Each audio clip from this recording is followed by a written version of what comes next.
अस्सलाम वालेकुम, मेरा नाम है डॉक्टर ज़ीशान और आप देख रहे हैं मेरा यूट्यूब चैनल। इस वीडियो में हम बात करेंगे हमारी जिल्द के अंदर पाई जाने वाली एक बेज़रर सी गिल्टी के बारे में। इस गिल्टी को सीबेशियस सिस्ट कहा जाता है।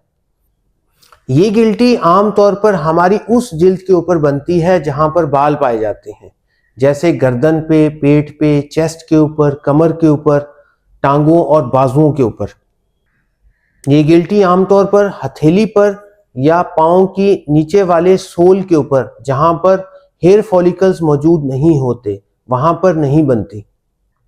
हमारी जिल्द के अंदर ऑयली रतूबत खारिज करने वाले एक खास किस्म के गदूद पाए जाते हैं। इनको सीबेशियस ग्लैंड कहा जाता है। इन गदूद की नाली जब खुदा न खास्ता किसी वजह से ब्लॉक हो जाए तो इनके अंदर वाइट किस्म का मटीरियल जमा होना स्टार्ट हो जाता है।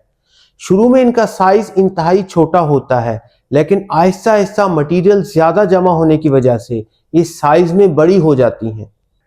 और जब किसी इन्फेक्शन की वजह से इनके अंदर पाया जाने वाला मटीरियल अंदर से गलना स्टार्ट होता है तो इसके अंदर पीप पड़ना स्टार्ट हो जाती है। मरीज को शदीद दर्द और तकलीफ का सामना करना पड़ता है। ऊपर वाली स्किन सूज कर रेड हो जाती है। मरीज को बुखार हो सकता है। तो इस कंडीशन को इन्फेक्टेड सीबेशियस सिस्ट कहा जाता है।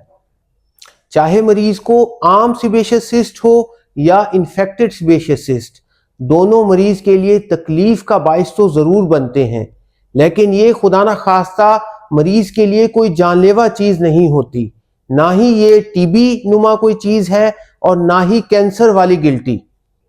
ये टीबी और कैंसर वाली गिल्टियों से इंतहाई मुख्तलिफ बीमारी है। मरीज को चाहे आम सीबेशियस सिस्ट हो या इन्फेक्टेड सीबेशियस सिस्ट, दोनों सूरतों में ऑपरेशन की मदद से ही इसको रिमूव किया जाता है। दवाइयों से ये आम तौर पर ख़त्म नहीं होती। सीबेशियस सिस्ट को निकालने के लिए आम तौर पर लोकल एनेस्थीसिया में ही ऑपरेशन किया जाता है, जिसमें इंजेक्शन की मदद से गिल्टी के बाहर वाले हिस्से को सुन कर रिमूव किया जाता है।